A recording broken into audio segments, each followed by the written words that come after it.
बहुत बहुत धन्यवाद सबको। और पूजा जी बहुत ज़्यादा मतलब सभी लोग दिया की टीम वाले हमारे जो बच्चे हैं, हमारे लिए बच्चे ही हैं, इतना अच्छा कार्य कर रहे हैं। मतलब ये भी एक यज्ञ है, ये बहुत बड़ा एक यज्ञ है जो आप लोग कर रहे हो। तो सबको बुलाकर घर से निकाल कर यज्ञ करवाना, उसके बाद योगा जो हम लोग जाने कैसे भूल चुके हैं अपनी इतनी अच्छी आदतों को, वो करवाना, ध्यान करवाना, तो ये बहुत बड़ा एक आप लोग कार्य कर रहे हो। इसके लिए मैं आप लोगों को बहुत बहुत धन्यवाद देती हूँ।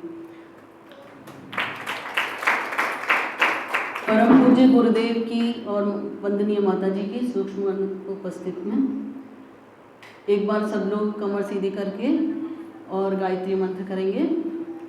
ओम भूर्भुवः स्वाहा तत्सवितुर्वरेण्यं भर्गो देवस्य धीमहि धियो यो नः प्रचोदयात्। सभी उपस्थित परिजनों को मेरा प्रणाम। जय गुरुदेव। आज का टॉपिक हम शुरू करेंगे, उससे पहले मैं बताना चाहती हूँ कि यज्ञ के बारे में वैसे तो सभी लोग जानते हैं और हम लोग जब से जन्म लिया है तब से यज्ञ देख रहे हैं। एक कर्मकांड के रूप में अभी तक हम इसको जानते थे।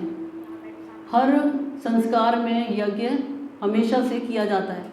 जब बच्चा जन्म लेता है तब यज्ञ होता है, उसके जितने संस्कार होते हैं तब यज्ञ होता है, और जितने भी विवाह के उत्सव पर, अन्नप्राशन पर, जो हमारे गुरुजी ने तो 16 संस्कार बताए सभी में, और अंत्येष्टि यज्ञ भी होता है। मतलब जन्म लेने से लेके और मृत्यु तक यज्ञ को एक कर्मकांड के रूप में ही हम लोग अभी तक जानते थे। लेकिन यज्ञ वास्तव में है क्या, यज्ञ की साइंस क्या है, यज्ञ क्यों इतना ज़्यादा हम लोग हिंदू धर्म में, सनातन धर्म में इतना आवश्यक माना गया है, उसके पीछे क्या रीज़न है, वो हम आज बताएंगे। तो वो आप लोग बहुत ही ध्यान से सुनिएगा, क्योंकि ये एक बिल्कुल प्योर साइंस है।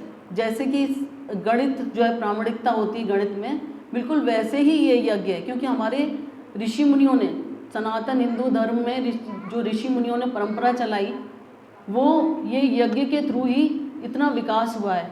और इतनी जो उत्कृष्टता भारत को मिली हुई है विश्व में, वो यही कारण है। जो हमारा सनातन धर्म है उसका मूल यज्ञ ही है। और हमारे गुरुदेव जिन्होंने यज्ञ को, गायत्री मंत्र को, गायत्री माता और यज्ञ पिता, तो जो भी हमारे गुरुदेव ने अगर एक अक्षर भी कहीं बोला या लिखा है वो पूर्णतः सत्य है, और उसे हमें ऐसे ही स्वीकार कर लेना चाहिए। और उसके महत्व को हमें समझना चाहिए कि गुरुजी ने लिखा है तो क्यों लिखा है, इसको हमें उसमें जाना चाहिए, तह में जाना चाहिए। तो हमारे जितने भी वेद हैं वो यज्ञ का गुणगान करते हैं। आप लोगों ने वेद को मतलब पढ़े हैं? यहाँ पे जो लोग बैठे हैं उनमें से वेद किसी ने पढ़े हैं? किसी ने भी नहीं पढ़े वेद। तो ये तो बहुत मतलब ऐसी बात है कि हमारे गुरुजी ने चारों वेदों का इतना बहुत बढ़िया वाङ्मय भाष्य लिखे हैं। तो आप लोग प्लीज़ अपने उसमें शामिल करिए, जो भी स्वाध्याय करते हैं वेद भी धीरे धीरे पढ़िए, ठीक है। क्योंकि वेदों में यज्ञ का वर्णन है, ज्ञान विज्ञान बताया है, जो कि सनातन धर्म का आधार है।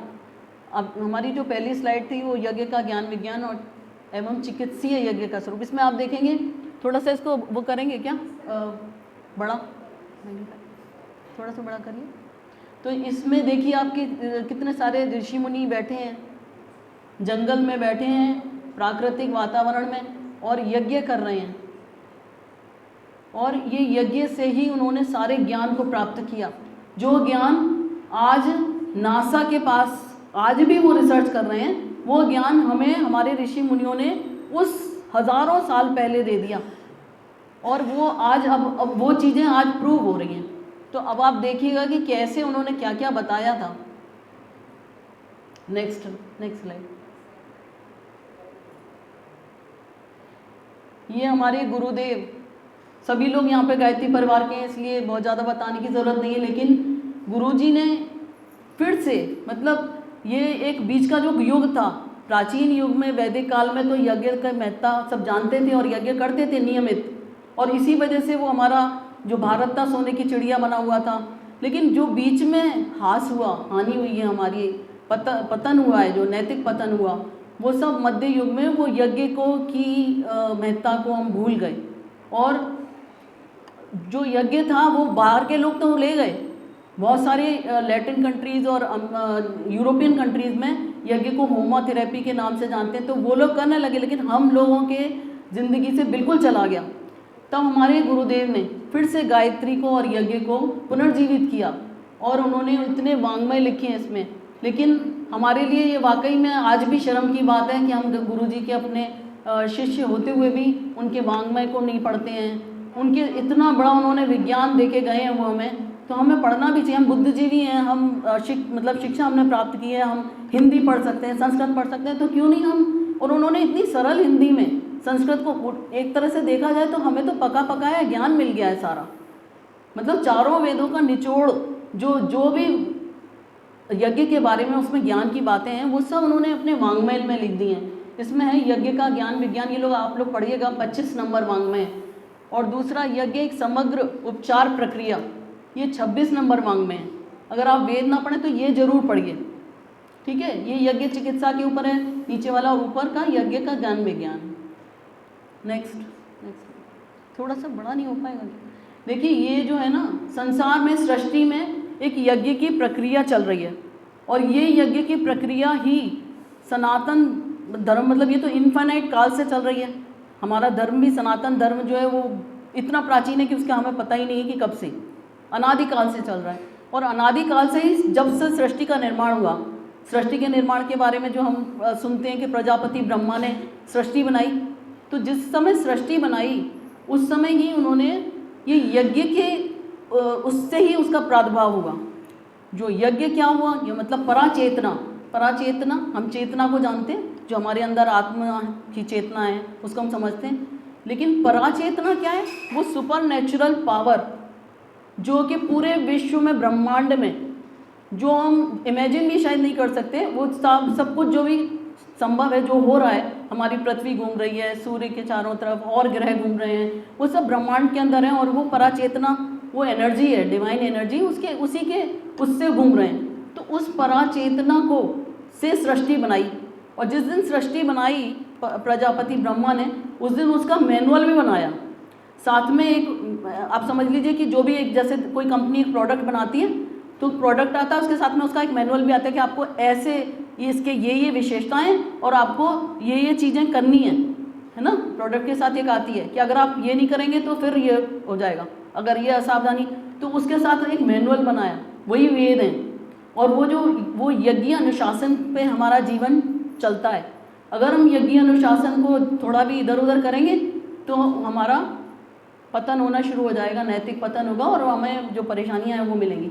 इसीलिए सतयुग में सात्विकता से लोग रहते थे, वो यज्ञ अनुशासन का पालन करते थे, तो इसीलिए सतयुग था। देवलोक थे, देवता क्या थे, वो देने वाले देवता थे, उनके पास इतनी एनर्जी थी, इतना कुछ था, पावर थी, तो वो देते थे, इसीलिए उनका नाम देवता था। इसमें जो दिखाया है कि नीचे यज्ञ हो रहा है, ठीक है, और उसमें सूर्य की किरणें आ रही हैं। जो यज्ञ होता है उसमें उसका क्या है, वो तो एक टूल है, उसको आप समझेंगे कि यज्ञ की जो सूर्य की एनर्जी, जो सूर्य की जो किरणें आती हैं, वो हम उससे खींचते हैं। इसमें देखिए एरो जो लगे हैं ना, सूर्य की किरणों के एरो जो यज्ञ में आ रहे हैं, और जब वो यज्ञ से निकल रहा है, अग्नि निकल रही है, तो वो एरो दूसरी साइड में, वो अग्नि को खींचा, उसमें से सविता देवता की किरणों को खींचा और अग्नि प्रज्वलित करके, और उसके अंदर जो भी हम होमते हैं सामग्री वगैरह, घी और मंत्रों के साथ जब उसका उच्चारण करके उसको करते हैं, तो वो जो एनर्जी निकलती है वो डिवाइन एनर्जी निकलती है। और वो अंतरिक्ष से, देखिए इसमें और भी एरो लगे कि अंतरिक्ष से वो खींचती है, कॉस्मिक एनर्जी को खींचती है। उसके अंदर ये पावर है कि वो कॉस्मिक एनर्जी को खींचती है। इसीलिए हम कहते हैं कि वहाँ पर हम जो देवताओं का आह्वान करते हैं, अभी तक हम कर्मकांड करते हैं और बस आँख बंद करके कर लेते हैं कि हाँ ये जो है देवताओं का आह्वान कर रहे हैं, हम गणपति को बुला रहे हैं, हम शंकर भगवान को बुला रहे हैं, और हम गुरुदेव माता जी सबको आह्वान करते हैं। लेकिन वो आह्वान, वो वाकई में आह्वान होता है, मतलब वो वास्तविक हम एनर्जी जो है वो नीचे आती है अंतरिक्ष से। और वो ही जब हम मंत्रों के साथ बोलते हैं, जो हमारे मंत्र हैं वो भी ऋषि मुनियों द्वारा बनाए गए स्पेशल, मतलब हर चीज़ के लिए अभीष्ट मंत्र है, हर चीज़ का एक स्पेसिफिक मंत्र है। तो उन मंत्रों से उसी शक्ति को हम नीचे खींच लेते हैं और फिर वो शक्ति से जब हवन होता है तो हमारी जो वातावरण की शुद्धि हो जाती है। पर्यावरण में जितने लोग यज्ञ में बैठे हैं वो उनको तो लाभ होता ही है। ये कहा जाता है कि 12 किलोमीटर के दायरे में, जहाँ पर यज्ञ हो रहा है उसके 12 किलोमीटर के दायरे में वो शुद्ध करता है। क्योंकि आप देखेंगे कि कभी आपने देखा हो कि अगर मिर्च का छौंक लगाओ या हींग का छौंक लगाओ तो घर में दिखा होता है, अगर ज़्यादा मिर्चें डाल दी जाएँ आग में तो काफ़ी दूर तक लोगों को छींकें आने लगती हैं। तो वो प्रभाव अग्नि में डालते ही वो सूक्ष्मीकरण हो जाता है, पदार्थ का सूक्ष्मीकरण हो जाता है और वो फैल जाती है चारों तरफ और वो इतनी दूर दूर तक जाती है कि हम लोग इमेजिन भी नहीं कर सकते। वो चलती जाती है, हम लोगों ने तो किया, लेकिन वो अभी तक, जैसे अभी यहाँ यज्ञ हुआ था, उसकी जो फ्यूम्स हैं वो काफ़ी दूर तक चली गई होंगी और जा रही होंगी, अभी भी धीरे धीरे धीरे धीरे करके जा रही होंगी। तो वो इतना उसका फैलाव होता है, प्रसारण होता है।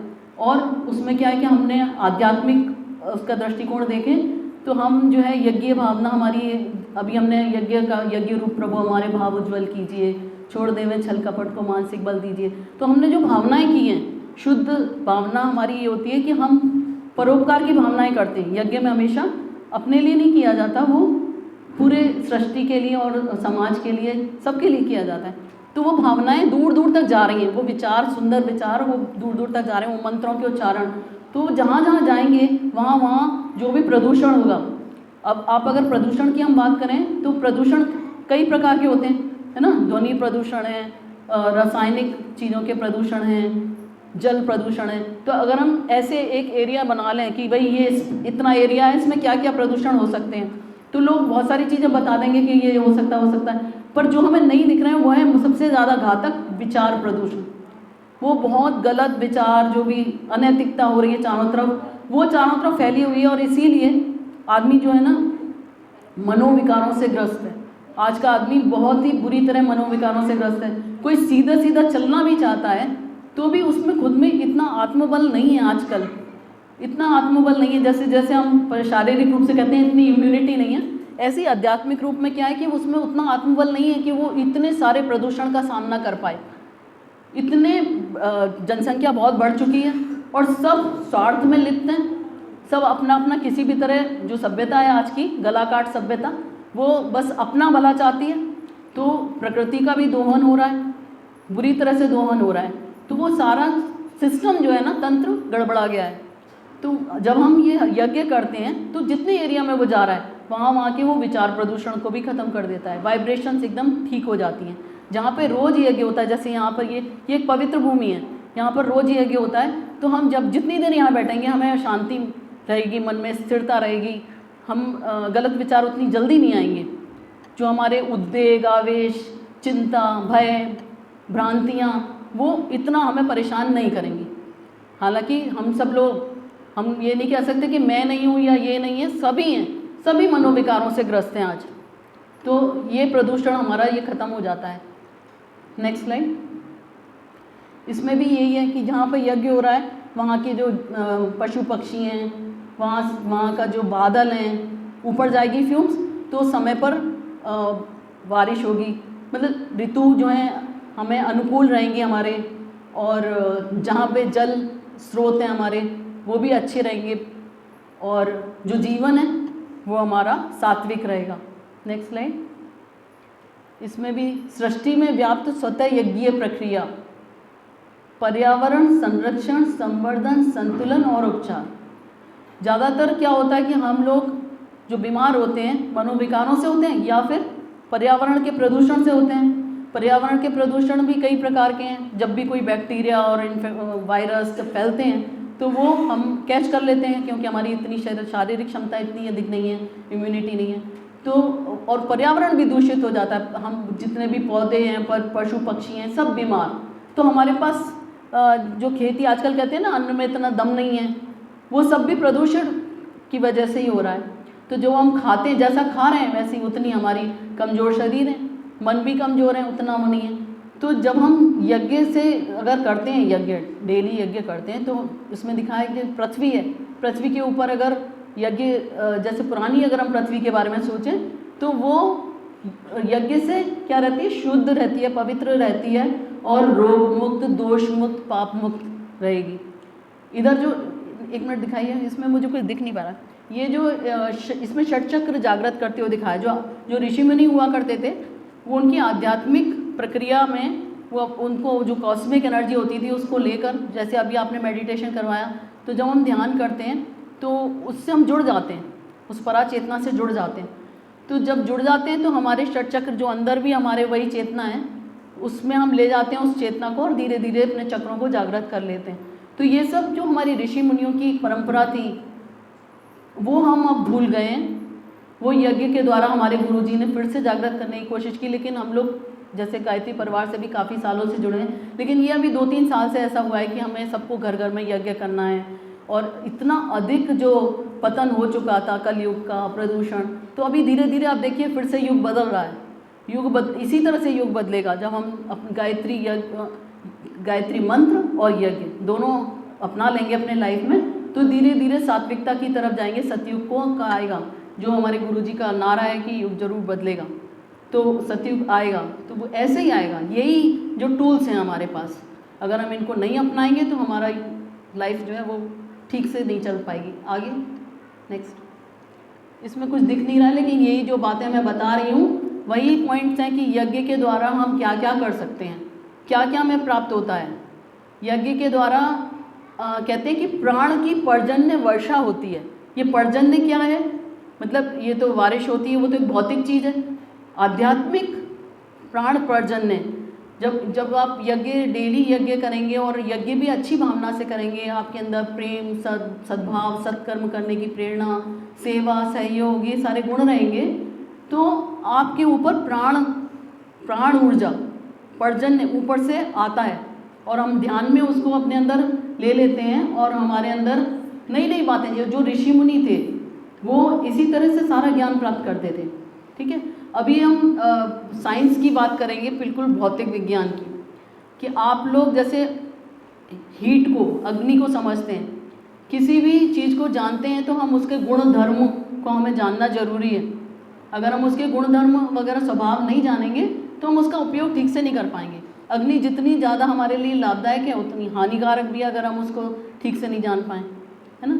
तो अब क्या है कि जैसे अग्नि को धारण करने के लिए या अग्नि को प्रज्वलित करने के लिए हमें क्या चाहिए, कुछ इन्फ्लेमेबल चीज़ चाहिए जो ज्वलनशील हो। जैसे घी की बत्ती हम ले रहे हैं तो वो ज्वलनशील है, लेकिन हमें उसे पकड़ने के लिए हाथ में तो नहीं ले सकते, कुछ ऐसी चीज़ चाहिए जो नॉन इन्फ्लेमेबल हो। मतलब जैसे दिया या धातु की कोई दीपक, उसी में उसको हम रखेंगे तब वो प्रज्वलित होगी और उसको हम कंट्रोल कर पाएंगे, नहीं तो वो बिखर जाएगा घी, थोड़ी देर में वो इधर उधर उसकी ऊर्जा जो है वेस्ट चली जाएगी। इसी तरह से इलेक्ट्रिसिटी है, इलेक्ट्रिसिटी में आपको विद्युत का प्रवाह जो है वो उसके लिए एक कंडक्टर चाहिए, कोई धातु जो उसमें बिजली का प्रवाह संभव हो सके वो चाहिए, उसी में वो तेज़ी से जाएगी। जैसे हम लोग पढ़ते हैं इलेक्ट्रिसिटी में कि पैरेलल में और सीरीज़ में जोड़ना, वो सब उसका प्रवाह बनाना, तो उसके लिए कंडक्टर चाहिए, गुड कंडक्टर चाहिए जिसमें वो तेज़ी से जा सके। उसके बाद उसका इंसुलेटर भी चाहिए, मतलब कोई बैड कंडक्टर चाहिए जिससे कि वो कंट्रोल में रह सके और वो नुकसान ना पहुंचाए। उसके लिए उसके ऊपर हम कोटिंग करते हैं, है ना, तो वो कोटिंग हो जाती है तभी हम उसका उपयोग कर पाते हैं। तो दोनों चीज़ों का चाहिए। ऐसे ही सृष्टि में जब रचना हुई सृष्टि की प्रजापति ने, तो वो जो पराचेतना थी वो ऊर्जा है, ठीक है। अब ऊर्जा को ऐसे ही तो नहीं प्रवाहित कर सकते, कुछ चाहिए ना धारण करने के लिए। तो धारण करने के लिए वो पदार्थ, प्रकृति जो होती है, प्रकृति को कहते हैं जड़ या पदार्थ और चेतना, ये दो चीज़ों के संगम से ही सृष्टि पूरी बनी हुई है। जहाँ जहाँ भी आप देखेंगे कि जहाँ भी कोई ऊर्जा का स्रोत है वहाँ प्रकृति ने उसे धारण किया हुआ है, ठीक है। तो वो प्रकृति और चेतना उनसे मिलके होना है। तो अगर हम उसको ध्यान से देखें तो आप देखिए कि हम भी, हमारा जो ये शरीर है जड़, इसमें उन्होंने प्रजापति ने ऊर्जा का प्रवाह कर दिया। वो डिवाइन एनर्जी जो पराचेतना थी, मतलब वो परमात्मा का ही अंश, उसने हमारे जड़ शरीर में धारण तो करना है ना, कुछ तो पदार्थ चाहिए, तो वो एक पदार्थ ही आप समझ लीजिए जो हमारा शरीर है, इसमें उन्होंने वो प्राण ऊर्जा, वो परमात्मा की अंश पराचेतना वो हमारे अंदर डाल दी। अब हम लोग जो हैं वो उसको भूल गए कि हमारे अंदर क्या है। ऋषि मुनियों ने वो पराचेतना को पहचाना कि वो हमारे अंदर वही एनर्जी है जो पूरी सृष्टि में व्याप्त है, कण कण में व्याप्त है। वो जानते थे, उन्होंने इतनी तपस्या की और उसको बराबर यज्ञ के करते हुए मंत्रों के जाप से उन्होंने उस पराचेतना को पहचान लिया जो उनके अंदर भी है, सूक्ष्म रूप में है लेकिन उनके अंदर भी है। और इसीलिए वो ऋषि मुनि यहीं बैठकर सारे ग्रहों का, सब जगह वो विस्तार, सब जगह का ज्ञान प्राप्त कर लिया, वहाँ तक पहुँच गए। कैसे पहुँच जाएंगे? जैसे इलेक्ट्रिसिटी को अगर आप जोड़ दो तो वो कहाँ से कहाँ पूरे जो आज हमारे पास यहाँ आ रही है वो पता नहीं कहाँ के ट्रांसफार्मर से आ रही है, पर हो सकता है वो नोएडा से आ रही हो या और कहीं दूर से आ रही हो, है ना। ऐसे ही हीट है, अगर उसको जला दो तो वो जलती चली जाती है। तो ऐसे ही पराचेतना जो है वो ये विधि जानते थे, वो यज्ञ ही है जिससे उसको अपनी अंदर की चेतना को उस पराचेतना से जोड़कर वो कहीं भी पहुंच सकते थे। ये विधि उनके पास थी, तो उसी से वो हमारे गुरुजी के पास भी थी। तभी तो आप सोचिए कि वो यहाँ बैठकर उन्होंने कैसे इतने सारे जो ग्रह हैं और वो कई जगह प्रकट हो जाते थे। जो हम कहते हैं ना, देवताओं के बारे में पढ़ते हैं तो हमें लगता है ये सब बेकार की बातें हैं कि नारद जी प्रकट हो गए, फिर वो आ गए, उन्होंने आशीर्वाद दे दिया। ये जो विज्ञान के विद्यार्थी उन्हें विश्वास नहीं होता, उन्हें लगता है ये सब ऐसी बेतुकी बातें हैं, पता नहीं क्या रहा होगा। लेकिन वो सब अगर आप इस वाले दृष्टिकोण से देखें कि वो डिवाइन एनर्जी जिन के पास, तब उन्हें देवता कहा जाता था, वो इतने पावरफुल थे, उनके पास इतनी एनर्जी थी, वो डिवाइन एनर्जी थी, तो वो कहीं भी जा सकते थे। तो कोई बड़ी बात थोड़ी है। मतलब उस डिवाइन एनर्जी को उन्होंने कहीं भी प्रकट करके उसके ऊपर वो पदार्थ का वो कर लिया, संगन करके, डेंसिटी करके वो प्रकट हो गए। तो नारद जी कहीं भी प्रकट हो जाते थे किसी भी लोक में। लेकिन वो सतयुग था, तो डिवाइन एनर्जी जो थी वो प्योर थी। अभी उसका हास हो गया तो अभी भी, लेकिन जो लोग थे, जो हमारे गुरुजी थे, उनको भी अब उस तक वो पहुंच गए और उस तत्व को उन्होंने पहचान लिया।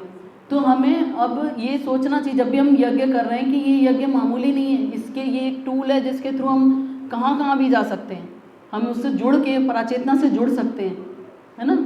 उसमें अब जो हमने परिक्रमा करते हुए गाया था उसमें सारी चीज़ें दी हुई हैं, लेकिन हम लोग बस केवल गा के और ऐसे ही कर लेते हैं। वो सभी चीज़ें दी हैं, नहीं तो वो हम क्यों कहेंगे यज्ञ रूप प्रभु हमारे भाव, हम क्यों कहेंगे कि सृष्टि का वो करिए, कितनी बातें हैं ना उसमें, सब परोपकार की इस तरह की। तो अब नेक्स्ट टाइम जब भी आप गाएं तो उसकी एक एक शब्द को पकड़ के और बिल्कुल ऐसे मान के कि हाँ ये सही है, ये इसका विज्ञान है इसके अंदर, वो सोच के आपको करना है। ये जो लिखा है अयम यज्ञो विश्वस्य भुवनस्य नाभि, हाँ नेक्स्ट स्लाइड, नेक्स्ट। ये समग्र सृष्टि के क्रियाकलाप इस यज्ञ रूपी धुरी के चारों ओर ही चल रहे हैं। यज्ञ ही विश्व जगत का आधार है। तो जो सनातन धर्म की धुरी है वो यज्ञ ही थी। सृष्टि का निर्माण जैसे मैंने अभी बताया विराट यज्ञ के द्वारा ही हुआ, और यज्ञ प्रक्रिया के अंतर्गत सृष्टि के संचालन एवं पोषण के लिए उत्कृष्ट ज्ञान वेद का प्राकट्य हुआ। वही जो मैंने बताया कि मैनुअल मिलता है, प्रोटोकॉल मिलता है आपको कि भाई आपको ऐसे रहना है, तो वो हमें प्राप्त हुआ था वेद में। हमें वही सिखाने के लिए थे कि कैसे यज्ञ अनुशासन में आपको जीवन बिताना है। तो अगर हम उस तरह से बिताते हैं तो वो हम उत्कृष्ट देवता बन जाते हैं। उस अनुशासन में अगर हम रहेंगे तो हम उसी तरह से देवता के रूप में रहेंगे। सनातन धर्म परंपरा जो अनादिकाल से चली जा रही है और ऋषियों द्वारा अपनाई हुई हजारों वर्षों से, उनका आधार क्या था? वैदिक ज्ञान और यज्ञ अनुशासन जीवन। तो ये ही हमारा आज भी होना चाहिए। जितने प्रतिशत हम कर सकते हैं हमें करना चाहिए और हमें वेदों का ज्ञान जरूर प्राप्त करना चाहिए। Next slide. यज्ञ का आध्यात्मिक स्वरूप है त्याग एवं परोपकार। प्रेम और भक्ति युक्त जीवन परमात्मा के लिए, विश्वात्मा के लिए अपने संकुचित स्वार्थों का त्याग करना ही यज्ञ है। अब आज अगर हम देखें कि हमारे दिया ग्रुप के बच्चे अगर चाहते तो सोते रहते हैं, और बहुत सारे घरों में जो 5 दिन के बाद 6 दिन के बाद एक छुट्टी मिलती है तो सोते हैं लोग, अपना मस्ती करते हैं, अपना बढ़िया बढ़िया खाना खाते हैं, फिर प्रोग्राम बनाते हैं कौन सी पिक्चर जाएंगे, क्या करेंगे। वो भी तो कर सकते थे, लेकिन नहीं, उन्होंने त्याग किया, अपने को कसा, अनुशासन में कसा है, और ये जो कर रहे हैं ये सब परोपकार की भावना ही तो है। तो ये एक यज्ञीय प्रक्रिया है जो आप लोग कर रहे हैं। प्रेम और भक्ति युक्त जीवन परमात्मा के लिए अपने संकुचित स्वार्थ, ये संकुचित स्वार्थ है कि हम सो लें, थोड़ी देर आराम कर लें, हम ये कर लें, ये संकुचित स्वार्थ को त्यागेगा आदमी, थोड़ा कष्ट उठाएगा, बिना कष्ट के तो त्याग नहीं हो सकता। कष्ट उठाना, लेकिन उसे मालूम है कि मैं जो कष्ट उठा रहा हूँ वो ईश्वरीय कार्य के लिए है, वो लोगों की भलाई के लिए कर रहा हूँ। तो जब उसके अंदर ये सोच पैदा हो जाएगी, जो मानव प्रगति का मूल तत्व है, मानव प्रगति का मूल तत्व उसकी बुद्धिमत्ता नहीं है, सहयोगात्मक प्रवृत्ति है। तो जो सहयोग आप दे रहे हैं समाज को कि नहीं हम आएंगे और हम लोगों को इकट्ठा करेंगे और हम यज्ञ करेंगे और हम अपनी पुरानी परंपराओं को फिर से पुनर्जीवित करेंगे, ये जो आपने सोचा है ये बहुत बड़ी सोच है। यही जो हम लोग कह रहे हैं कि हमारी संस्कृति का हम फिर से जागरण करें, ये ऐसे ही जागरण होगा जब हम इन चीज़ों में लगेंगे। उसका क्या, मिलजुल कर रहना, एक दूसरे की सेवा सहायता करना, उदारता और प्रेम भाव, भावनात्मक प्रगति, यही यज्ञ का आध्यात्मिक स्वरूप है। यह हमारे बैक ऑफ माइंड में रहना चाहिए कि हमारा जो प्रेम भाव है वो अपने तक सीमित ना रहे, अपने परिवार तक सीमित ना रहे, उससे हम समाज का क्या कल्याण कर सकते हैं, कैसे उसको हम अपनी सेवा और सहयोग दे सकते हैं। तो वो आध्यात्मिक स्वरूप यज्ञीय जीवन का हो जाता है। यही सामाजिक प्राणी के रूप में परिवार, ग्राम, संघ में निस्वार्थ और प्रेम पूर्वक रहना यज्ञ जीवन की प्रेरणा का मूल तत्व है। तो वो अपने परिवार से निकलेगा, फिर समाज तक जाएगा, समाज से निकलेगा, फिर नगर तक जाएगा, और ऐसे ही विश्व कौटुंबकम की जो भावना है आगे बढ़ती जाएगी। नेक्स्ट, विकृतियों का निवारण यज्ञ द्वारा ही संभव है। विकृतियाँ हमारी जो मनोविकार है अंदर, जो आज समाज इतनी मतलब गलत तरीके से तेज़ी से पतन की ओर जा रहा है, ये तो हम लोग गायत्री परिवार वाले हैं और गायत्री ज़्यादातर हमारी जो हमारी सर्किल है हमारा वो भी ऐसा ही है, ज़्यादातर हमारे सर्किल में अपने अच्छे लोग हैं। लेकिन अगर कभी बाहर देखो कि क्या हो रहा है तो देख के बहुत दुख होता है कि क्या कहाँ जा रहा है ये समाज। तो वो जो विकृतियाँ अंदर चली गई हैं, अब हम उनको किसी को भी दूर ना जाके हम अपने आसपास के रिलेशन में भी देखते हैं कि आजकल के पेरेंट्स कुछ कह ही नहीं पाते हैं बच्चों से नहीं कह पाते हैं, समाज में कुछ नहीं कह सकते, कहते हैं तो उन्हें बैकवर्ड कहा जाता है और उल्टा उनको ही सुना दिया जाता है, तो वो चुप रहते हैं। तो लेकिन मूक रह के, चुप रह के भी आंखें बंद करके सब कुछ देखते रहना, सहते रहना भी गलत है। लेकिन हम अगर कुछ नहीं कर सकते हैं तो ये कर सकते हैं कि अगर हम यज्ञ करते हैं तो हमारे आसपास का जो वातावरण है वो धीरे धीरे उनको ठीक कर देगा, समाज को भी ठीक करेगा। वो ऐसे ही ठीक करेगा जैसे मैंने बताया कि चारों तरफ उसका जो वाइब्रेशंस जाती हैं वो उच्च कोटि की होती हैं, वो धीरे धीरे उनकी जो विकृतियाँ हैं उनकी जड़ काट देंगी।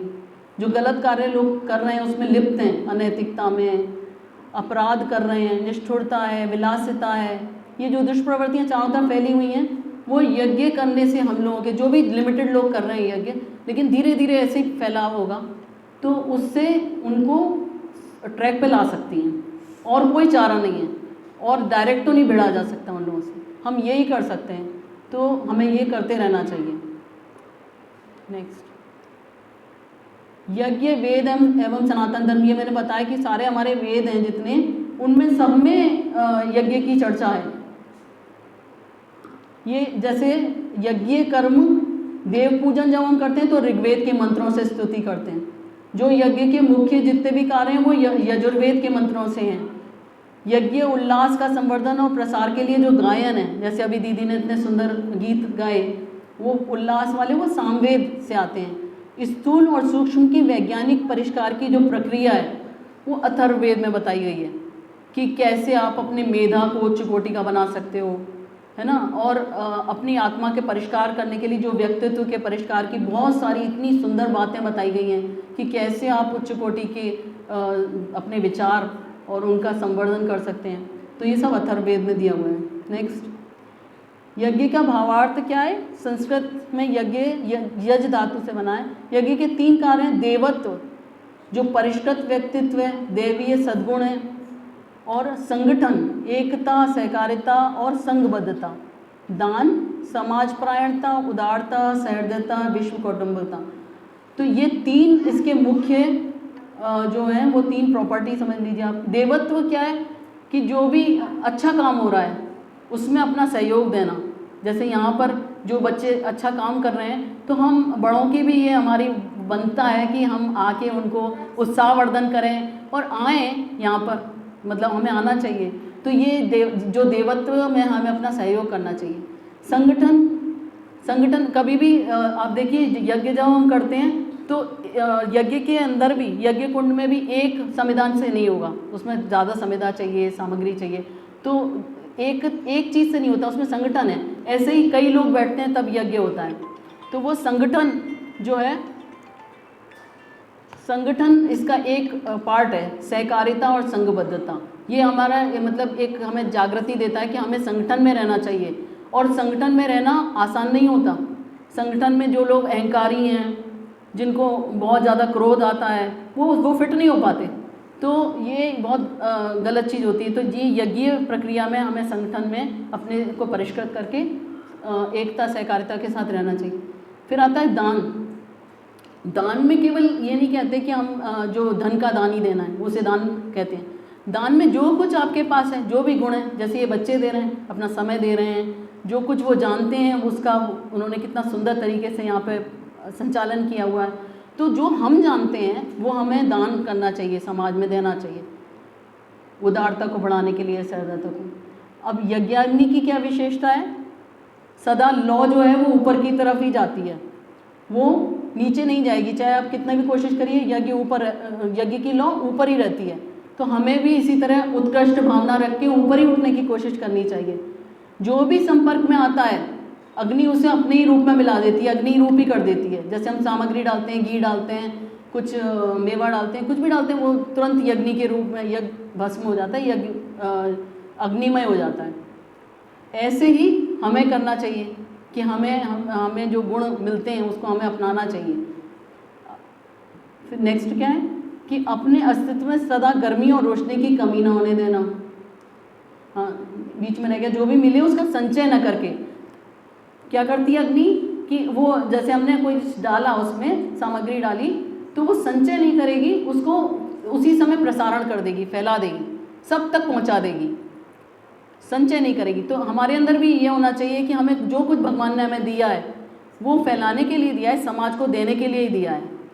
तो ईश्वरीय जो हमारे गुण जो भी देता है, हमें गुण देता है, धन देता है, शरीर देता है, तो उससे हमें सेवा करनी चाहिए, संचय नहीं करना चाहिए उसका। नेक्स्ट क्या, अपने अस्तित्व में सदा गर्मी और रोशनी की कमी न होने देना। अग्नि का गुण है कि वो गर्म रहती है और रोशनी देती है। इसी तरह हमें भी डायनेमिक रहना चाहिए। गर्म का मतलब ऊर्जावान रहना चाहिए, रोशनी रहनी चाहिए मतलब हमें प्रकाश फैलाना चाहिए, अपने ज्ञान का, अपनी जो भी हम जानते हैं उसका। नेक्स्ट है, अपनी सामर्थ्य को लोकहित में नियोजित किए रहना चाहिए। जो भी हमारी सामर्थ्य है, जितना कुछ हम कर सकते हैं, है ना। कई कहानियां हैं कि भाई मैं तो कुछ नहीं कर सकता, उन्होंने कहा कि आप नहीं कर सकते, हाथ जोड़ के मुस्कुरा के अभिवादन ही कर दीजिए, तो वो अपना इतना ही सहयोग कर दीजिए, तो उससे भी आपका एक सहयोग माना जाएगा। ज्ञान यज्ञ की जो लाल मशाल है हमारी, वो इसी यज्ञाग्नि का प्रतीक है। आप देखिए इसमें पांचों गुण आ जाते हैं, पांचों का समावेश हो जाता है जो यज्ञाग्नि की विशेषताएं हैं। तो हमारा जो गुरुदेव ने ज्ञान यज्ञ की लाल मशाल बनाई है, उसको देख के हमें इन अपनी जो यज्ञाग्नि की प्रॉपर्टीज़ हैं उनको याद करना चाहिए। नेक्स्ट, यज्ञ एक समग्र उपचार। अब हम उसके ऊपर चिकित्सीय जो ज्ञान है इसके ऊपर आते हैं कि यज्ञ के अंदर अभी तक हम समझते थे कि वो कर्मकांड ही कर सकता है, मतलब पूजा के लिए हम इसे यूज़ कर रहे हैं, लेकिन उसके अंदर चिकित्सीय गुण भी हैं। चिकित्सीय गुण कौन से हैं कि जो भी हम सामग्री डालते हैं वो सामग्री बहुत ज़्यादा औषधि वाले गुणों की होती है ज़्यादातर।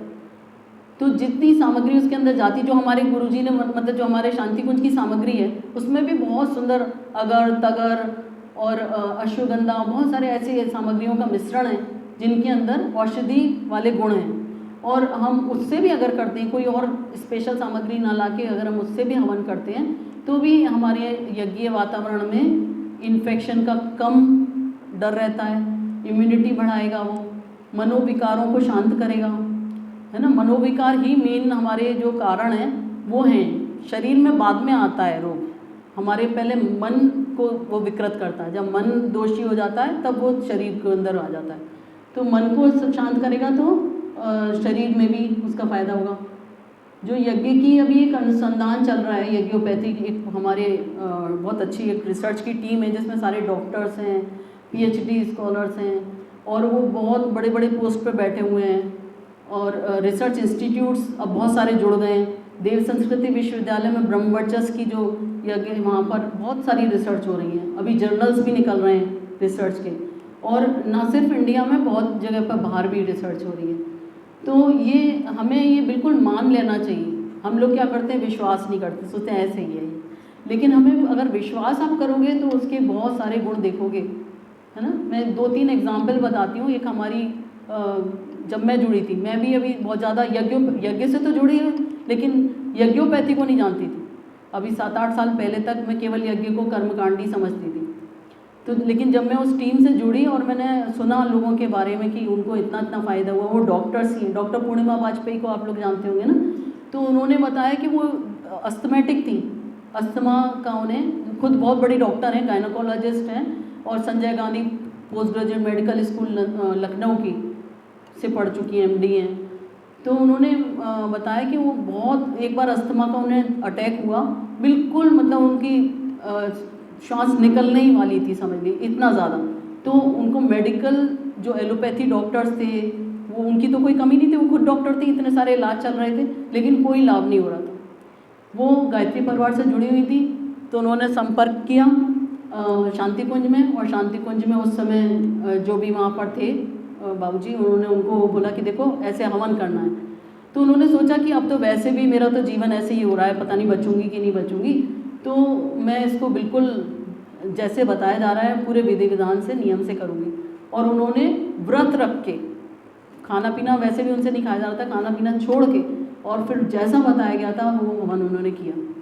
तो जो उनको इतने समय से डॉक्टरी इलाज से फ़ायदा नहीं हो रहा था, और जबकि उल्टा है, कोई और सोचेगा कि अस्थमा में धुआं, लोग सोचेंगे कि अस्थमा में और हवन के सामने बैठना, पर ऐसा नहीं हुआ, अस्थमा उनका बिल्कुल ठीक हो गया।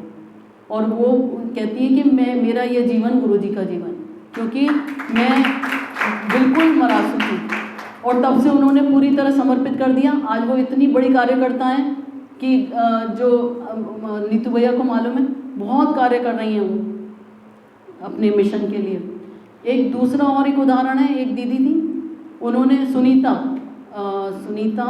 राजन, वो रांची में रहती, तो उन्होंने बताया कि उनको जो है स्पॉन्डिलाइटिस का, आप सोचोगे कि स्पॉन्डिलाइटिस का ठीक कैसे हो सकता है, वो तो हड्डी का एक जुड़ जाती है हड्डी और उसमें गैप कम हो जाता है, ये इससे यज्ञ का क्या मतलब। आदमी सोचता है कि चलो सांस में कोई रोग है तो वो तो धुएं से गया, उसने ठीक कर दिया, पर हड्डी का रोग कैसे ठीक हो सकता है।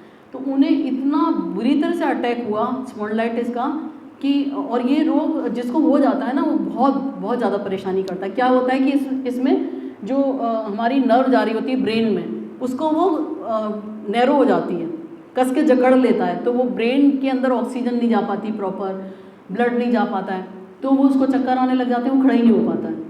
तो आपने देखा होगा बहुत लोगों को कि चक्कर आ रहे हैं, फिर वो उनका इलाज चल रहा है।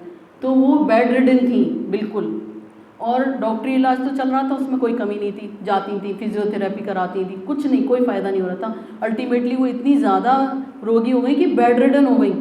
तो वो लेटे लेटे उन्होंने, लेकिन वो उनका बहुत ज़्यादा विश्वास था अपने शांति कुंज और मिशन में, तो उन्होंने संपर्क किया कि उनको मालूम पड़ा कि ये करना है, ऐसे ऐसे करना है। तो उनके हस्बैंड और उनके घर में कोई लड़की थी, वो बैठ के उनके बेड के पास करते थे हवन, और डॉक्टर ने जो उनका एक्सरे थी, एमआरआई था, एक्सरे था, तो डॉक्टर ने बोला हुआ था कि आपको लंबा इलाज करना पड़ेगा, आप बिल्कुल बेड रेस्ट पर रहें, और कम से कम 40 दिन लग जाएंगे इसमें।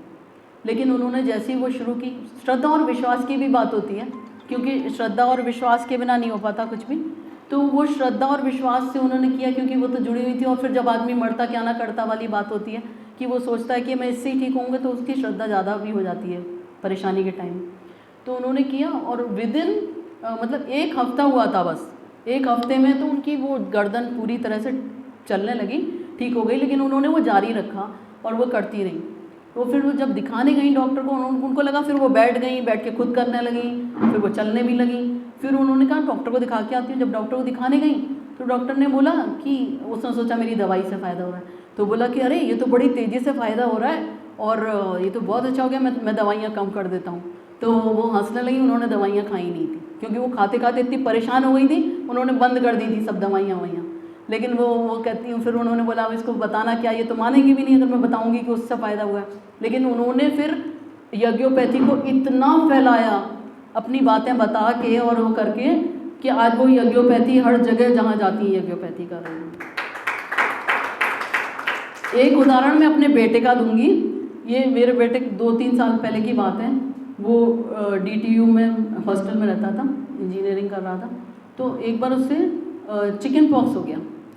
घर आया तो उसके ऐसे दाने दाने नज़र आ रहे थे गर्दन में, यहाँ से शुरुआत हो जाती, कान के पीछे, पीठ पूरी भरी हुई थी, छाती में भी हो गए थे दाने। तो मैं तो अपने घर पर डेली हवन करती हूँ, तो मुझे लगा कि मेरे घर में ऐसे कैसे, ये क्या हो गया। तो लेकिन वो वहाँ से लेके आया था।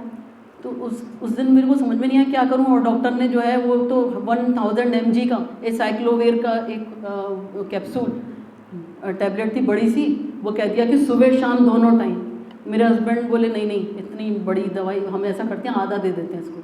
अभी सिर्फ आधा ही दिया था शाम को एक बार, और मैंने शाम की आरती करके एक छोटा सा ऐसा मेरे पास दीपक सा था, उसी में मैंने थोड़ी सी हवन सामग्री डाली, 8 बार आहुति की, और जो भी मेरे पास स्पेशल सामग्री थी जो मुझे लगा उस समय कि ये ठीक करेगी, और मैं उसके कमरे में रखाई, वो लेटा हुआ था। मैंने उससे कहा बैठ जाओ और ये दूर रखिए, इसको देखकर तुम 24 बार गायत्री मंत्र कर लो और 5 बार महामृत्युंजय मंत्र कर लो। और मैंने कहा मैं इसको बाद में ले जाऊंगी, मैं जा रही हूँ। मैंने रूम बंद करके उसको, वो बैठ के उसने 24 बार गायत्री मंत्र किया, 5 बार महामृत्युंजय मंत्र किया, फिर मैं ले आई अपना आरती की। और सुबह जब मैं उठी तो वो थोड़ा लेट उठा क्योंकि मेरा हवन पूजा हो चुकी थी। तो जब मैंने उसको बोला कि क्या हाल है तुम्हारे, तो आप लोग यकीन नहीं करोगे, उसके एक भी कहीं दाना नहीं था। उसकी पीठ, वो खुद इतना अचंभित था, खड़ा हो गया, नहीं मम्मी मेरे तो इतना हो गया था, लाल था, पीठ देखा, आँख, मतलब कहीं कुछ था ही नहीं, गायब। और सिर्फ एक बार करने से, और मैंने तो अपने मन से जो मुझे समझ में आया केवल 8 बार गायत्री मंत्र। लेकिन जब मैं उसके कमरे में रख कर आई थी और वो लौ इतनी सुंदर ऊपर जा रही थी, तो वो मुझसे बोला कि मुझे बहुत अच्छा लगा, मुझे लगा ऐसे कोई बात कर रहा है, ये अग्नि में से जैसे मुझसे कोई बात कर रहा है, ऐसा मुझे लगा। तो वो बोला मेरे को रोज़ रख दिया करो आप। ठीक हो गया था फिर, लेकिन उसको, तो ये जो है ये यज्ञोपैथी के चमत्कार हैं जो हमें मतलब मानने चाहिए, क्योंकि हमारे गुरुजी ने इतना बड़ा वांग्मय लिखा है।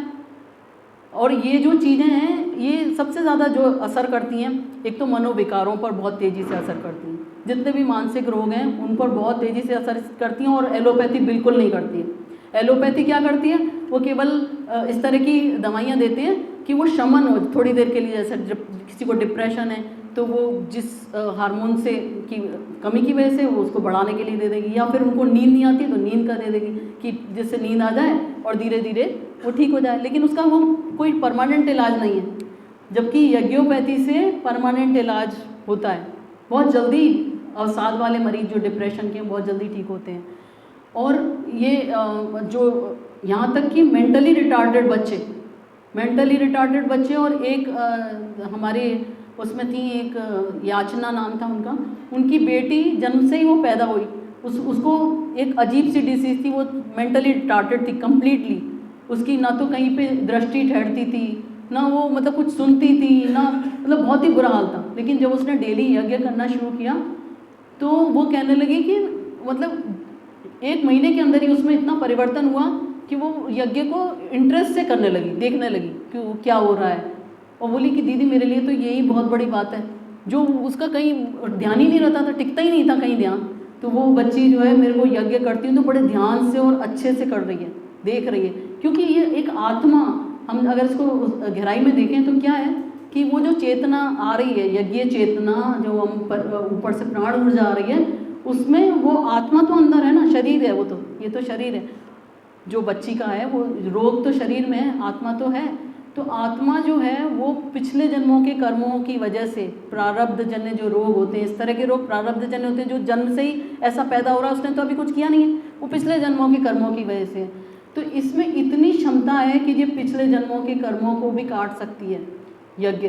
और जो अनुवांशिक चीज़ें हैं। अनुवांशिक में ये होता है कि जो हमारे पिताजी को, हम उनके पिताजी को रही हैं, वो दुर्गुण हमारे अंदर भी आते, जीन्स ही डिफेक्टिव आ जाती हैं, तो उनको भी ये ठीक कर देती है। और अभी तो आप लोगों को मालूम है अवगुण संस्कारवान पीढ़ी में यही चीज़ दिखाई जा रही है कि हम गर्भ से ही बच्चे को वो करते हैं, तो गर्भ के अंदर भी ठीक हो जाता है वो बच्चा। जो अनुवांशिक दुर्गुण वो दोष लेके आ रहा है उसको वहीं ठीक कर दिया जाता है। तो ये साइंस जो है ये बहुत बड़ी साइंस है। ये एक डिवाइन एनर्जी के थ्रू हीलिंग होती है इसमें। तो इसमें हमें श्रद्धा और विश्वास की ज़रूरत होती है, क्योंकि जिसके अंदर श्रद्धा विश्वास नहीं वो नहीं कर सकता। तो हमें पूरी श्रद्धा विश्वास के साथ जो भी विधि विधान बताया जाता है वो उसको हम करेंगे तो ज़रूर ठीक होंगे। फिर दूसरी चीज़ है कि जो महामारी है वो इसलिए जल्दी ठीक होती है कि वो महामारी वातावरण में फैल के हो रही हैं। जितने इन्फेक्शन है, जैसे अभी कोरोना चला था, या ट्यूबरकुलोसिस हो गई है, किसी घर में एक को होगी, दूसरे को होगी, तीसरे को होगी, तो उसको अलग रखेंगे। अब छोटे छोटे घर हैं जिनके गरीब लोग हैं, तो वो कहाँ, उनके घर में अलग अलग तो है नहीं, एक कमरे में रह रहे हैं लोग। तो वहाँ अगर ये यज्ञ किया जाए, जिनको भी आप लोग जानते हो और आपको लगे, तो आपको उनको बोलना चाहिए कि क्या होगा कि वो वातावरण से ही धीरे धीरे बैक्टीरिया ख़त्म कर देंगे। वो जब होता क्या है, नेक्स्ट स्लाइड आप दिखाएंगे। ये सूक्ष्मीकरण के सिद्धांत पर आधारित है। क्या होता है, जब हम उसमें वो डालते हैं, सामग्री डालते हैं, स्पेशल सामग्री, जैसे ट्यूबरकुलोसिस है तो टीबी के लिए जो स्पेशल सामग्री होगी उसके अंदर बैक्टीरिया को मारने की क्षमता होगी, और जो शरीर है उसको मजबूत करने के लिए जो बहुत सारी सामग्री है, बहुत सारी औषधि वाले गुण वाली हर्ब्स, जो जड़ी बूटियाँ हैं वो प्रयोग की जाती हैं कि जिससे कि शरीर की इम्यूनिटी बढ़ जाए और बैक्टीरिया ख़त्म हो जाए। और फिर उसको बाद में उसमें मेवा वगैरह भी इसलिए प्रयोग किए जाते हैं कि टॉनिक मिल जाए शरीर को मजबूत करने के लिए। तो इस तरह के एक फॉर्मुलेशन बनाए जाते हैं जिससे कि सब चीज़ें उसमें आ जाएं।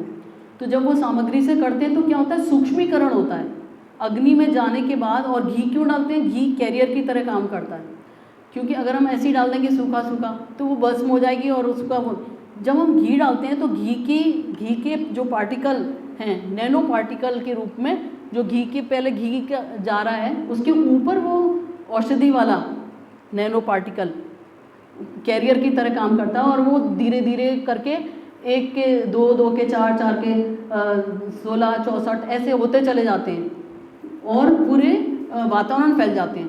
और वो इतने सूक्ष्म होते हैं कि हमारे त्वचा के जो छिद्र हैं, स्किन के जो पोर्स हैं, उनके थ्रू जा सकते हैं, नाक के थ्रू जा सकते हैं हमारे अंदर, और जाके वो ब्रेन में जा सकते हैं, पूरे बॉडी में फैल सकते हैं। वो इस सिद्धांत पर रहते हैं, जैसे कि अगर आप मान लो एलोपैथी के जो डॉक्टर्स हैं वो गोली देते हैं, दवाई देते हैं, तो हम ओरली खाते हैं। जब हम ओरली खाते हैं तो वो उसमें क्या होता है कि वो पहले पूरा जाएगा, इंटेस्टाइन तक जाएगा, फिर वो हमारी इंटेस्टाइन अवशोषित उसे करेंगी, या लिवर में उसका एंजाइम होना चाहिए। कई बार लिवर बहुत से लोगों का, सबकी बॉडी अलग अलग होती है, तो उस चीज़ के लिए पचाने के लिए वो एंजाइम ही नहीं है, तो वो वेस्ट ही चला जाएगा, उसको वो फ़ायदा ही नहीं होगा। तो बहुत देर में फ़ायदा होता है, मतलब समझ लिए बहुत तेज़ी से भी होगा तो भी कुछ 1 दिन लग जाएगा फ़ायदा होने में। तो उसके लिए क्या होता है कि ड्रिप लगाते हैं, इंजेक्शन लगाते हैं, वो तेज़ी से होता है। क्यों? क्योंकि डायरेक्ट हम उसको ब्लड में डाल रहे हैं। और ये जो है यज्ञोपैथी, ये आईवी जो इंजेक्शन से भी, ड्रिप से भी तेज़ है। वो क्यों? क्योंकि डायरेक्ट वो हमारे सारे पोर्स में से जा रही है और सीधे ब्लड में जा रही है और ठीक से फ़ायदा कर रही है, तो इमीडिएटली हो जाता है। जैसे मेरे बेटे को हुआ, वो इमीडिएटली तो हुआ कि गया और अंदर उसने ठीक भी कर दिया। वो सुपरफिशियली अभी वो छाने वाला था चिकन पॉक्स, उसके बैक्टीरिया वायरस, तो उसने उसको वहीं के वहीं ख़त्म कर दिया, ऊपर ही से ख़त्म कर दिया, तो अंदर जा भी नहीं पाए ढंग से। तो ऐसे ही ये बहुत क्विक काम करता है, सूक्ष्मीकरण सिद्धांत पर आधारित है।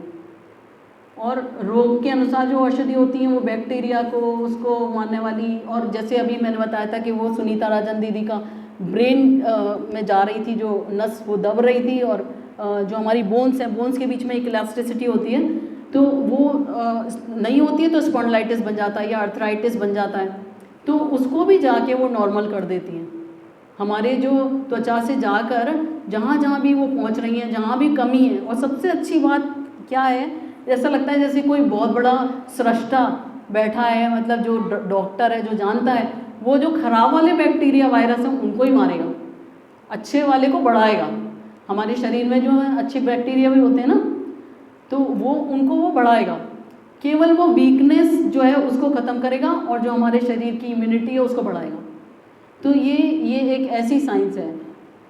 इसमें मंत्रोच्चार, मंत्र से क्या फ़ायदा होता है?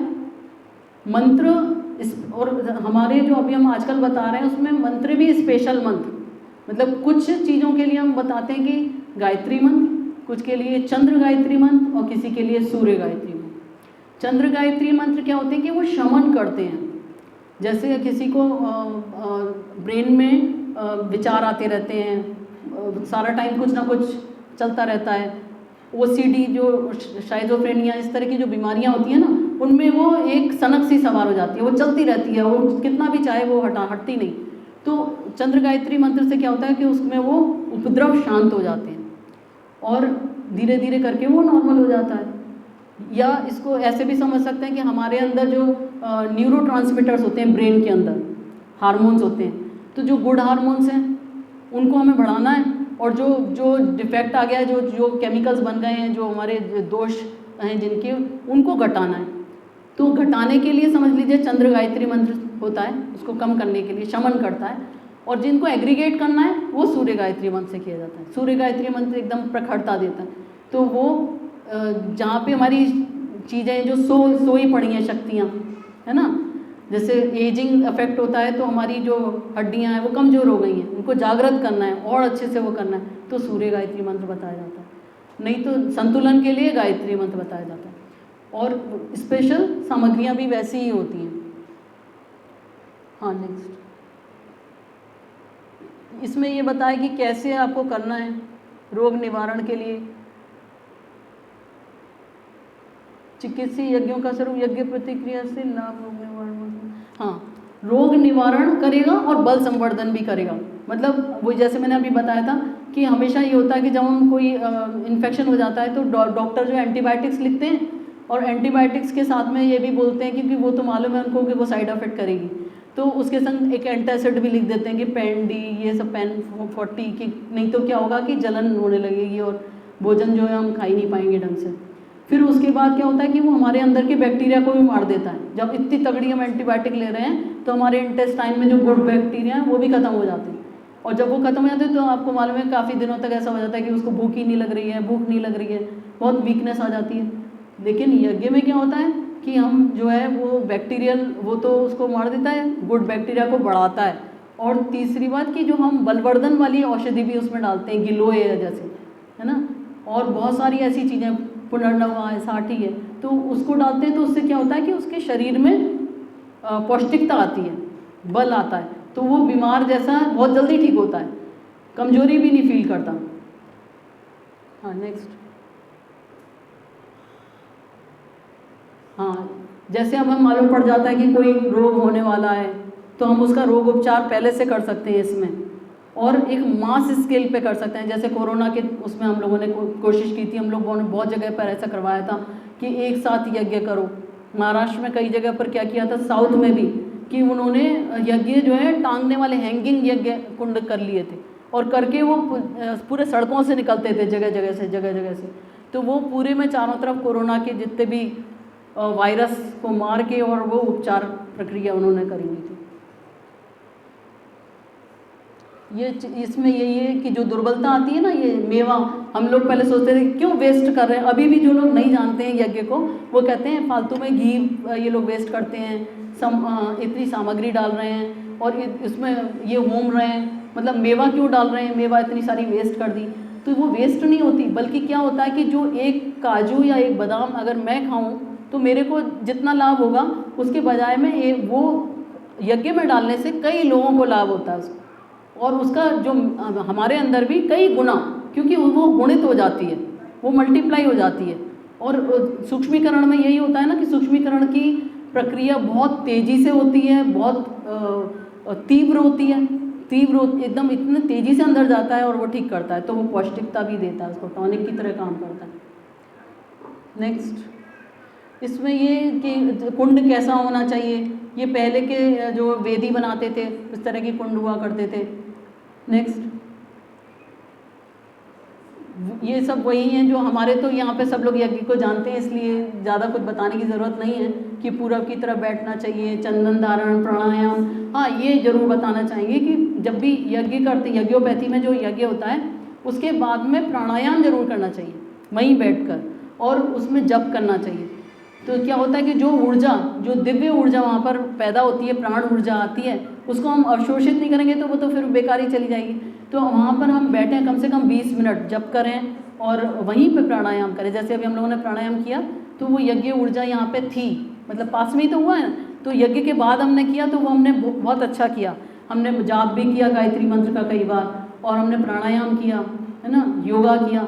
तो वो हमारे अंदर प्राण ऊर्जा को हमने अवशोषित कर लिया, और हम जो है, हमें क्या क्या मिलेगा उससे, मानसिक में उसमें तेज मिलेगा, ओजस, तेजस, वर्चस, तीनों हमारे तीनों शरीरों को, स्थूल, सूक्ष्म और कारण शरीर हमारे तेजोमय हो जाएंगे। नेक्स्ट, ये वही है कि पहले 7 आहुति घी की देते हैं। जो लोग कर रहे हैं, अगर करते हैं, डेली यज्ञ करते हैं, वो थोड़ा सा अपने घर में, या फिर वो करते हैं बलि वैश्व यज्ञ करते हैं, है ना। घर में आजकल सबको बोला हुआ है कि नहीं आप लोग यज्ञ करिए, तो बलि वैश्व यज्ञ जो लोग करते हैं उसी में 7-8 आहुति आप खड़े खड़े भी डाल देंगे उसकी सामग्री लेके, तो भी आपका खड़े खड़े यज्ञ हो जाएगा। और उसमें 7 आहुति पहले घी की डालेंगे, जो अपन पूरे यज्ञ में करते हैं। अच्छा, जो यज्ञोपैथी वाला यज्ञ है वो इतना बड़ा नहीं होता, वो देवाहन वगैरह इतना हम कुछ नहीं करते। हम सिर्फ गुरुजी माता जी और गायत्री माता का आह्वान करते हैं और सीधे 24 गायत्री मंत्र से आहुति देते हैं, फिर 5 बार महामृत्युंजय मंत्र से और प्रखर प्रज्ञा और सजल श्रद्धा की आहुति देकर पूर्ण आहुति कर देते हैं, क्योंकि इतना टाइम तो है नहीं।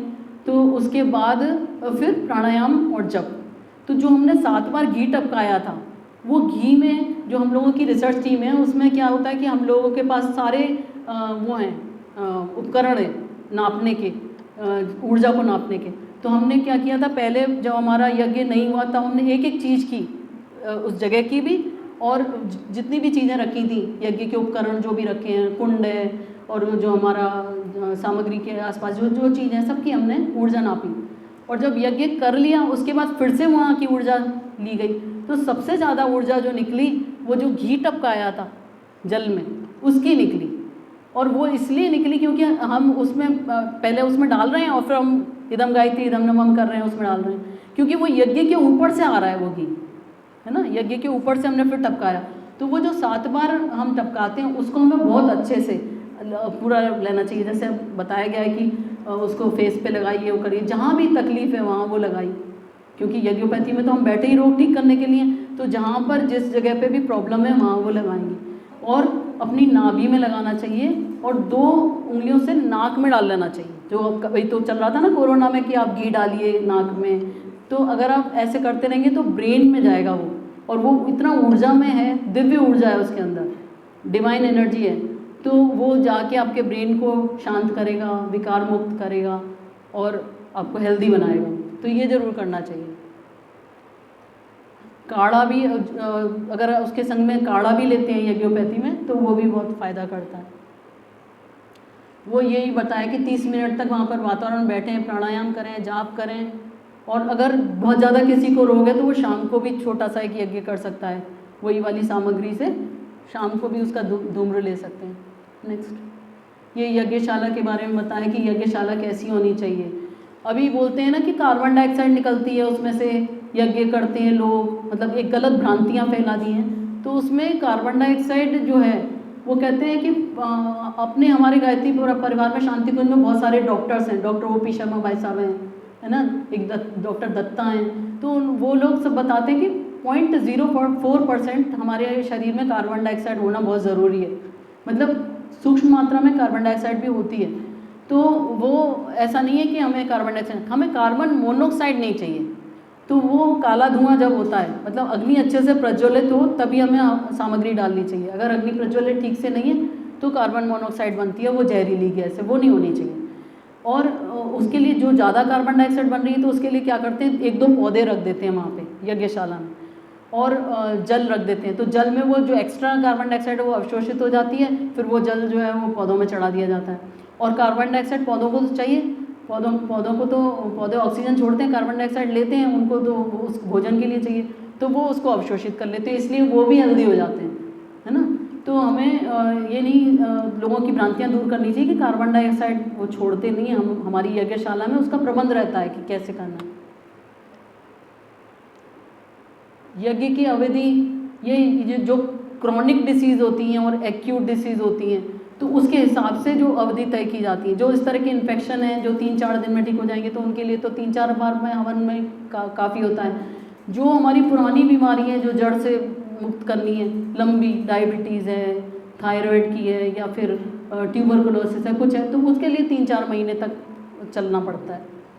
तब वो डेली हवन करेंगे तब जाके उसको वो ठीक होगा। ये इसमें आवश्यक सावधानियां और निर्देश बताएं कि ये वही शुद्धिकरण पवित्रीकरण करके करना चाहिए। पुराने रखे हुए हमारे उपकरण हैं उनको अच्छे से साफ करके रखें, सारी सामग्रियां वगैरह उसमें घुन ना लगे हों, जो हमारे संविधाएं वो साफ़ होनी चाहिए, अच्छी होनी चाहिए। ये वो सब ये दिया हुआ है। नेक्स्ट ये वही है संविधा जो है ना, उसमें वो उसकी जो ऊपर छाल रहती है, छाल वाली ज़्यादा वैसी मोटी छाल नहीं होनी चाहिए। आम की लकड़ियाँ जो हैं वो बहुत फ़ायदा करती हैं, आम की लकड़ियों से ही ज़्यादातर यज्ञ किया जाता है। लेकिन अभी कुछ साल पहले से हम लोग गाय के गोबर से संविधा बना रहे हैं और उसका प्रयोग कर रहे हैं, क्योंकि जब से यज्ञ स्टार्ट किया गया था तो उसके बाद ये हुआ कि सारे पेड़ कट जाएंगे, तो ये है कि हम जो गोबर से बनाएं, गोमय संविधा बनाएं। तो गोमय संविधा हम लोगों ने बनाकर उसको वो किया। बस मैं बंद ही कर रही हूँ। तो गोमय संविधा से क्या हुआ कि हाँ, मैं एक रिपोर्ट बताना चाहती हूँ जो हमारी अभी अभी आई है रिसर्च की रिपोर्ट, कि जो यज्ञ की जो ये होती है भस्म, उसमें गोल्ड और सिल्वर मिला है।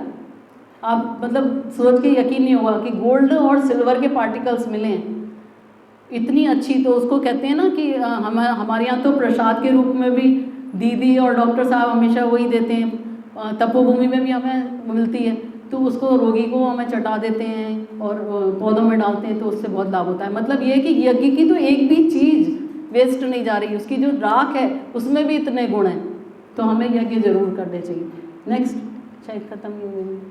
हाँ, तो ये वही चीज़ें हैं देशी घी का। ठीक है, थैंक यू सो मच, धन्यवाद। दीदी का बहुत बहुत धन्यवाद। इतना सुंदर यज्ञ के बारे में आपने बताया। तो आज हम सब यही सीख के जाएंगे कि सभी रोजाना टाइम से संडे को आएँ और 7:30 बजे से यज्ञ करें, और इसके बाद सब लोग प्रसाद लेके फिर यहाँ से जाएंगे और शांति पाठ कर लेते हैं। एक बार सभी लोग कमर सीधी करके बैठ जाएंगे, आंखें बंद, ठीक है? चलिए।